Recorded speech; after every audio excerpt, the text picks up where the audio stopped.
तो देखिए next topic is energy stored in A parallel plate capacitor.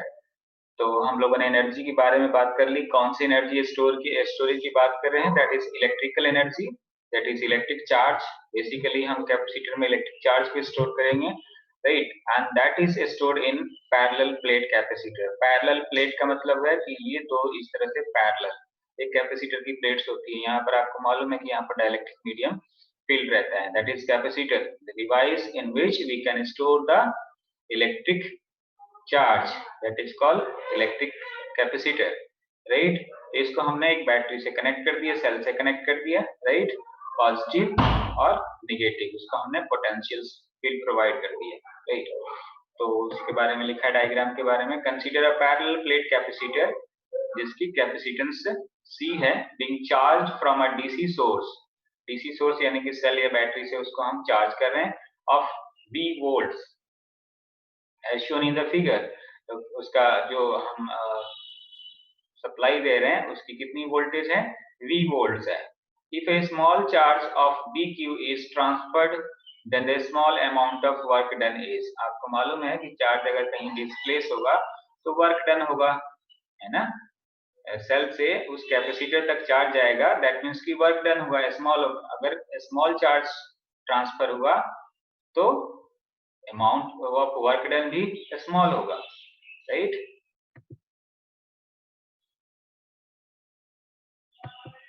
तो हम लोगों ने फॉर्मूला पढ़ रखे हैं। Since V is equal to W upon Q, therefore W is equal to VQ, right. तो यहाँ पर ये तो टोटल एक तरह से वर्क डन हो गया।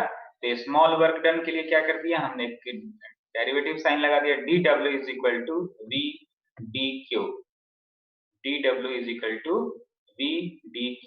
यहाँ पर V की एज इट इज रहा, Q की जगह हमने dQ यूज कर लिए, Q की जगह dQ और W की जगह dW, क्योंकि small amount of work done और यहाँ पर small amount of charge transfer, right. अब आपको बेसिक फॉर्मूला मालूम है, since C is equal to Q upon V, therefore Q is equal to CV, तो dQ is equal to C into dV, right.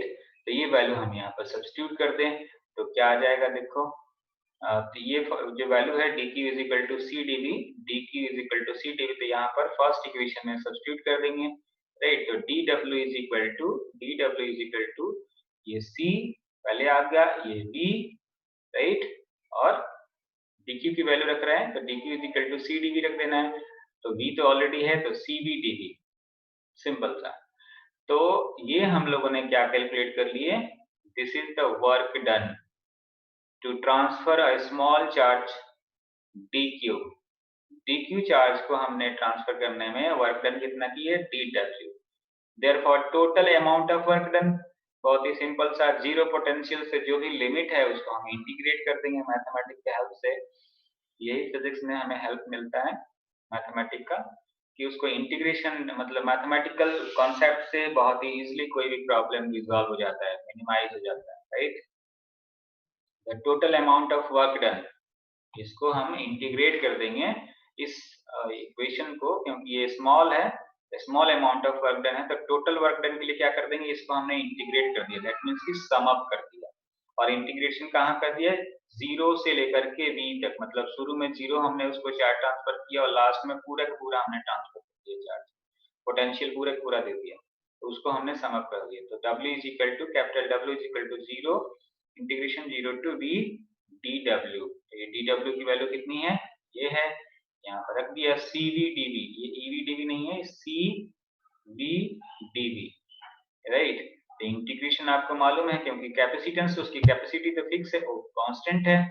और यहाँ पर एक चीज भी ये भी कह सकते हो कि this function can be integrated with respect to potential V, क्योंकि जो ये जो डेरिवेटिव के जो साइन है वो किस पे है? पोटेंशियल पे है, तो इसलिए यही केवल इंटीग्रेट हो सकता है, ये इंटीग्रेट नहीं हो सकता है, राइट। तो कांस्टेंट को हमने बाहर कर दिया, इंटीग्रेट क्या हो जाएगा? V dV। तो आपको मालूम है फॉर्मूला, बेसिक फॉर्मूला इंटीग्रेशन का, integration x raise to power n dx is equal to x raised to power n plus 1 upon n plus 1, right। तो यहाँ पर पावर 1 है तो ऊपर क्या हो जाएगा 1 + 1 यानी कि 2 अपॉन थल्ले भी हो जाएगा 1 + 1 that is 2।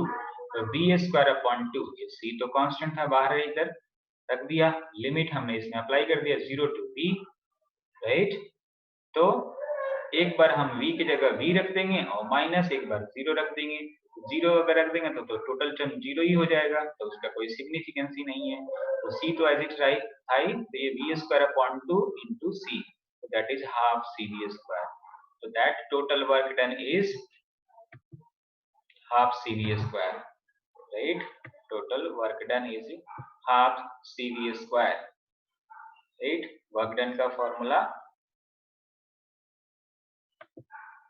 half cv², basically that is energy, right? and that energy is stored in the form of potential energy, and that potential energy is equivalent to 1/2 cv², 1/2 cv², right? तो ये हम लोगों ने formula type कर लिए, that energy is stored in capacitor, parallel plate capacitor is that potential energy is 1/2 cv²।